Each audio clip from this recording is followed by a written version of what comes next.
Hello, everybody. Welcome to another conversation. I am not joined by Justin today. I'm joined by John, and we would like to welcome Lorimar Winery founder Mark Manfield. Mark, how are you doing today? I'm doing great. Thank you. How are you guys doing? Fantastic. I'm about to have some wine myself as soon as we're done chatting. Nice. Wait a minute. This is a special occasion, Mark. You don't understand. Jason doesn't usually have wine. It's a very special occasion. What, man? Look at you. You're breaking out all the stops, Jason. Well, yeah, because I've been looking at his website all day today, and I got in the mood for wine. Wonderful. Well, that's what we want you to do. We want you to learn wine and enjoy it. Nice. So what got you into the wine business? Midlife crisis. I was in the real estate business in Los Angeles, and in 2007, I sold a bunch of stuff because it was getting outlandish, and I thought, oh wow, I'll go out and I'll build a winery in Temecula. I had seen Temecula, in my travels, and there was an opportunity, and I went in with my brother-in-law, who's not with me now, but he and I bought the place in 2008, and I didn't know what I was getting into. I was incredibly naive. I have a background in hospitality. I'm born and raised in the bar and restaurant business in Kansas City. So, but I was very familiar with real estate and building things. So I thought, wow, I'm going to come out to Temecula and build something special. So I think that's what we did. You saw the website, and it kind of gives you an idea of the feel and tempo of Lorimar. Mm-hmm. No, absolutely. Did you have any previous experience making wine, or were you just saying, listen, I'm going to get things going. I know my strengths. I know my weaknesses, Absolutely. I did not know anything about making wine, but I was very familiar with wine and spirits because I was raised in that, in the bar and restaurant business. So I have had in the past, and still do, obviously, passion for that, for the wine and spirits end of it. And hospitality was my bag because in Kansas City, I had a bar called the Auditorium Bar and Grill. My dad bought it in 1948, and I took it over when I got out of college and blew the doors off of it. It was a downtown bar, and we were cranking, and I was having a great time. And then all of a sudden the city said, we're going to take that piece of property away from you. And so that was my first real estate lesson, eminent domain. Really? Yeah, they took the bar that my father bought in 1948 that I was running, and they built a convention center. When you go to Kansas City, the earth isn't even there, okay? I mean, it's gone. But so I left I left before they took it. It was in 89 when I moved out to Los Angeles and started over. So, yeah, I did have a background in hospitality for sure. I grew up in it. And I also was in the photography. I represented a lab. I used to own a mini lab back in the day when, they first came out with, 1 hour photography, 1 hour processing. And so we opened up one lab, and then I went to work. After I was out in Los Angeles, I went to work for a lab, and I represented them. So I'm very familiar with weddings, and I was very, and that sort of an event stuff. So all of those things combined really make it for what I'm doing now. Mm-hmm. We do a lot of weddings. We do probably maybe, I'm going to say 95 weddings a year. We have 3 different venues to do them. If you peruse the website, we have the Coach House, we have the Barrel Room, and we have the Vineyard Lawn. And so we have 3 different selections. We only do one at a time, but it's just a lovely place to get married. It really is. So we do a lot of that, and then we have music 7 days a week. So we're big into music. If you look at the label on my, I'll show you one right here. If you can see, I have an eighth note as that's my mark, and that's on most of my bottles. This is another one you can see, and wine and music have so much in common with one another. Number one, they both make you feel good, right? Yeah, they do.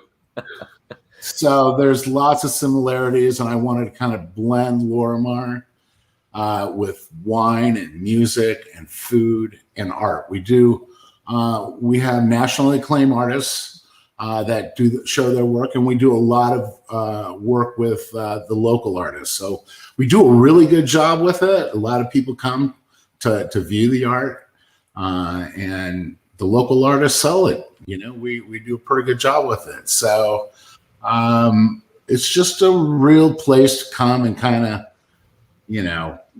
stimulate the senses, so to speak. Right. What kind of music do you recommend if you're sitting down with a bottle of wine? Well, if you come to Lorimar, chances it's going to be rock and roll. Okay. But, wine is just like music in another way. Sometimes you want to listen to some smooth jazz, and other times you want a little rock and roll, right?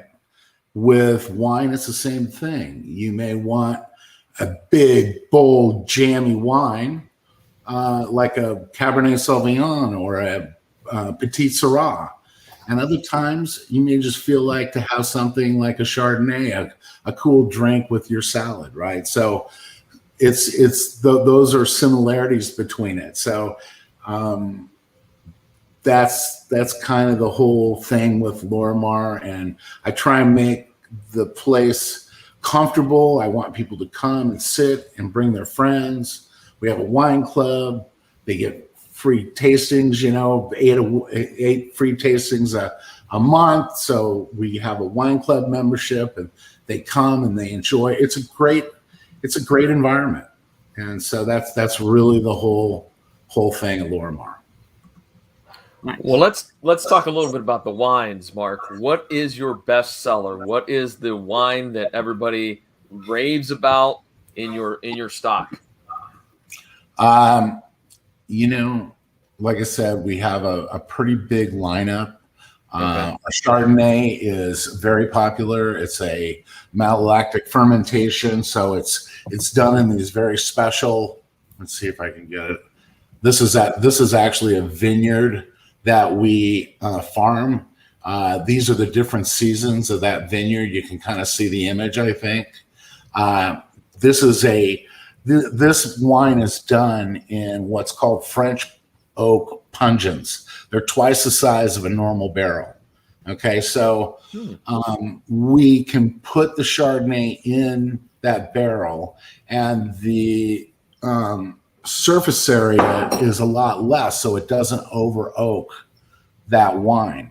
And we can leave it in there for 12, 13 months, and we age it on the lees, and so it makes it softer. It doesn't let too much oak get on it, but when you taste it, it's got an oak nose, but it doesn't over oak your palate. It's a very popular wine at Lorimar. If you like white wine, Chardonnay. We have some big wines. Our Petit Syrah is very popular. Our Cabernet Sauvignon. I think I have one of those here. Nope, I don't have one here, but it's very popular. We have a Cab Franc, and that's like a medium-bodied wine, such as Cab Franc or Sangiovese. We do Sangiovese on our property as well. We've won many awards. We submit that to the San Francisco Chronicle Wine Competition, and we've won best of class, best gold, silvers. So we do very well when we compete. Our wines are bold and they hit your palate. And like I say, we have some very popular wines, depending on what it is you want. That's awesome. And I'm curious, when you're going to your grandparents' house or your parents' house next week for Thanksgiving, what are some of your recommendations? Okay, so after saying what I just said, if I was going to my grandparents' house, I would be taking some sweet wine, okay? Because people talk about the reds, but they drink the sweet stuff, okay?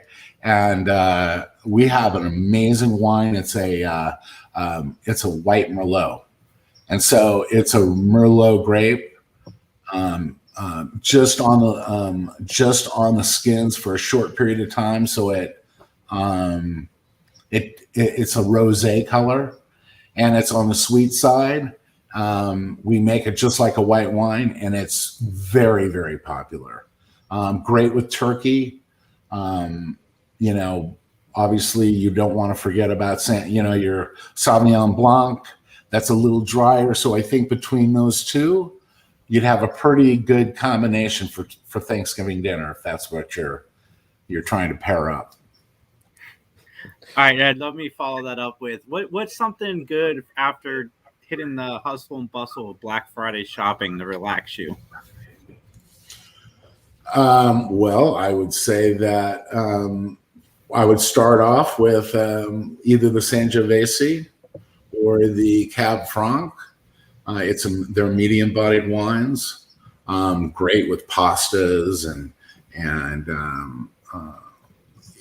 lighter fare, easy to start off with, and then I might, for the second glass, go a little bit bigger and do a Cabernet Sauvignon or a Zinfandel or a Petit Syrah, which we have all three of.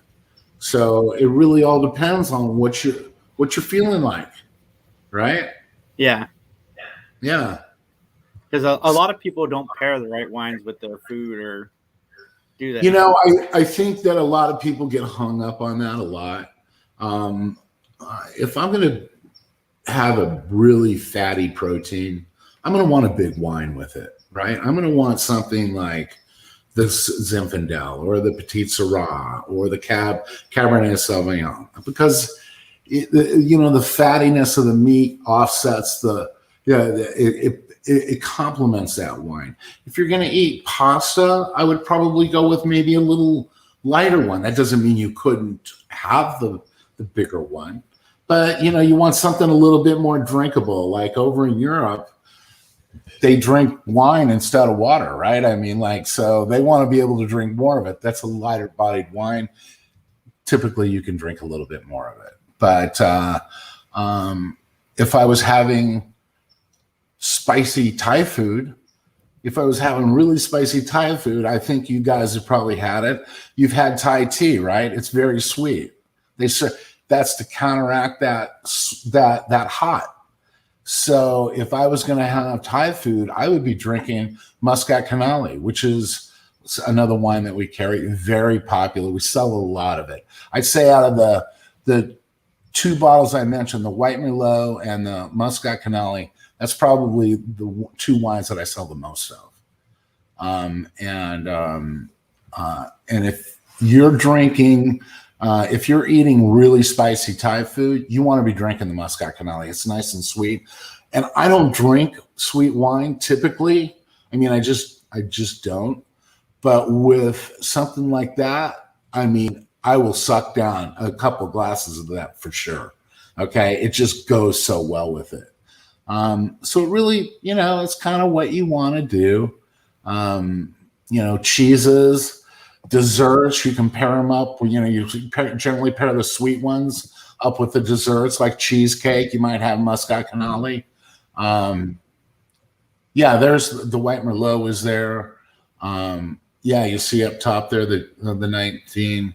Also that field blend that you're looking at right there, that is that would be on the sweet side as well. It's not as sweet as our Muscat Canali, but like I say, with cheeses, oh gosh, anything, dry white or big reds. like with the big reds, I would have like the heavy cheeses, like the blue cheese, the big ones. Like if I was going to have brie, I'd probably want something like the Cab Franc or the Sangiovese, because it's a little milder, and a little easier to drink. So just off the top of my head, rattling over here. I hope I'm not boring you. No. No, I find it fascinating. You're making me hungry and craving wine at the same time. I've actually started an order on your website, so as you're talking. So Okay. I definitely got a few that I want to check out. Well, we'll have to put you into the wine club. Okay, for sure. Okay. Well, Mark, I'd like to just real quickly highlight two people that I'm sure are very important to Lorimar, and that would be, of course, your winemaker and your chefs, because you have the dinner available there for folks that stop by too. So, talk to us a little bit about those folks. Well, my chef has been with me from the very beginning. Chef Jorge. We have some amazing items that he's crafted that pair great with our wine. We do some flatbreads, we do some salads. He does tri-tip and salmon, and so we have a diverse menu, and very very moderately priced. And like I say, he does all the catering for our weddings, and we do all kinds of special events. We have events for all of our wine club members. Every month we have a different. We call it an appreciation party. We bring in a band. We give them a meal and a bottle of wine, and he prepares a meal that's paired for that wine that we're serving that night. So we try and really focus in on pairing that, and have items. We have obviously you can come out. We have a fromage plate, cheese plate. We have an amazing charcuterie board. So we pair it. He comes up with some great pairings for it. My winemaker, I have a couple. Marshall Stewart's been with me for a long time. He's been making my wine since I began. Very talented. As I said, he's from Ohio, so he's an Ohio guy. Quite talented. His company does all the farming that we do as well. So we have like some of the very serious about what I do. Okay, we like, if you want to make great wine, you've got to have brand new barrels every year. Okay, if you're not doing, everybody's got their own philosophy. Some people never use a brand new barrel, and they'll claim it's the greatest. And okay, I get it. But as far as I'm concerned, my opinion, if you want to make great wine, you've got to have brand new barrels every year, right? And you've got to have about a third of them new every year. So we make that commitment, okay? And so every year we have to buy 200, 300 barrels. French oak barrels is what we use. So huge commitment. Then we were having trouble with the farming aspect of it. Labor is really tough.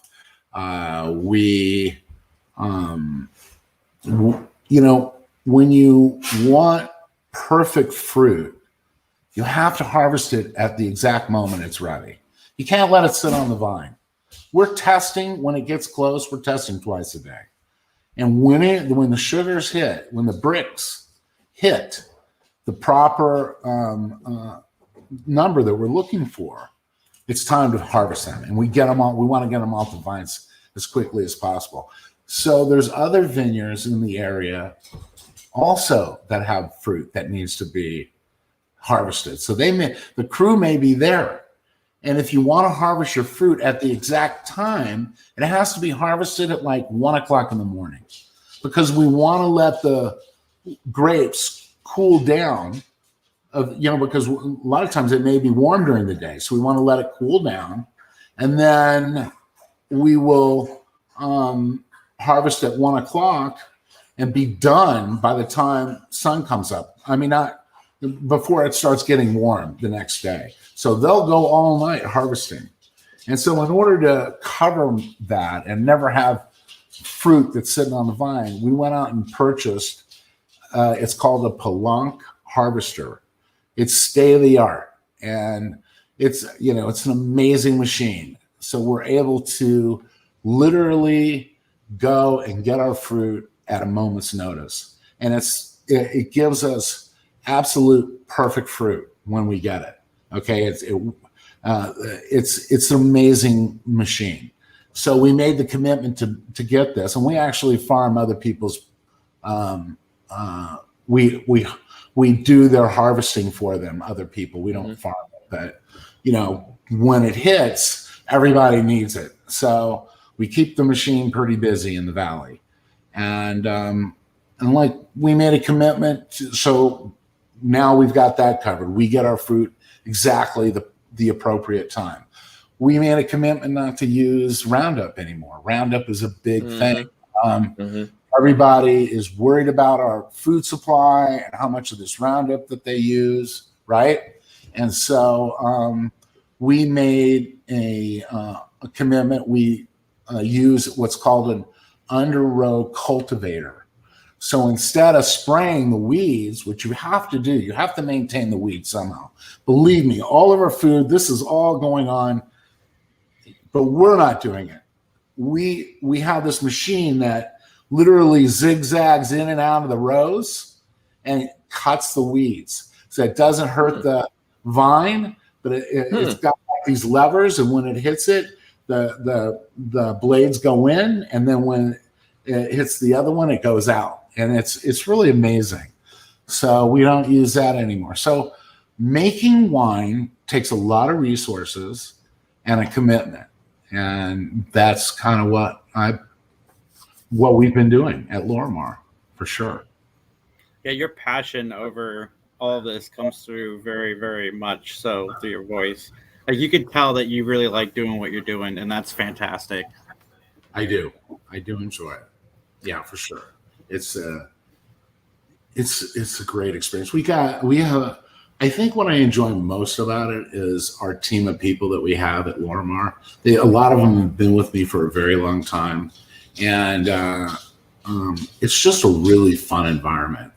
And everybody's happy, doing well, and I often say I'm only as good as the people that are in front of my customer, right? So if my staff isn't the best, then I'm lacking myself. So and they back that up. They perform. I mean, they make it's about making the experience special, right? We want you to come, we want you to enjoy the music, we want you to enjoy the food paired with the wine, and enjoy it with your friends. So, and like-minded people as well. It's not like I came from a bar environment. It's not like that. It's more of a club environment, I think. So that's my story. Well, Mark, real quickly, with looking at your website, looking at your wine selections, can you purchase your wines for the holidays and have them sent wherever? Okay, so thank you for bringing that up. Okay. I was prepared for this question. Okay, so we are doing right now, if you spend $200, we will ship it anywhere that we ship to for $1. So you can buy our wines, go online, and in fact, I encourage you to join the wine club because we have special offers for people that are not even in, that can't come to the winery but are in other states. And you get a 25% discount. And all you have to do is make a commitment to buy 12 bottles over the course of a year. So the wine club is very simple and we make it easy. But I will tell you, and I've got this on our website. I'm going to make it even easier to find. I had someone send this to me. Alaska, Arizona, California, Colorado, Washington, D.C., Florida, Illinois, Iowa, Kansas, Massachusetts, Michigan, Minnesota, Missouri, Nevada, New York, Oregon, Pennsylvania, Texas, Washington, and Wisconsin. So it's really difficult sending wine to certain states because they make it very difficult to get a license to do that.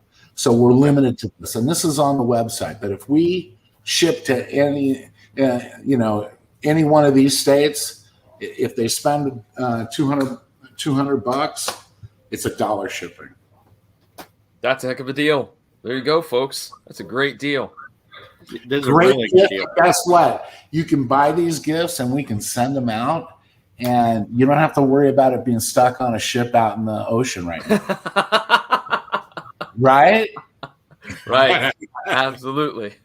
Yeah, it's in inventory. I'm not getting it from anywhere. It's not coming in from anywhere. Okay. So, okay. Awesome. Mark, thank you so much for joining us. I love talking to people who are passionate about what they do, and doesn't matter what that field is. And wine is something that I am a big fan of. I don't really drink anything else outside of wine, but I love wine, and I've been looking at your website. I'm going to try to order some stuff. Everybody go check out. Do you ever make it out to California? You should come and visit. It's lovely out here. Oh, I have every intention of doing so next year, so I will definitely stop by. Okay, let's not forget the website, social media, all that stuff. LorimarWinery.com. It's LorimarWinery.com. Yeah, easy to find. And the description will be down below, and I'll be blasting it out on all of the 3 Geeks social media. Again, thank you so much, Mark. Everybody watching, check out his website, order some wine, enjoy the holidays with your family, be safe, like, subscribe, comment, and share. Thank you from all of us. Have a great night.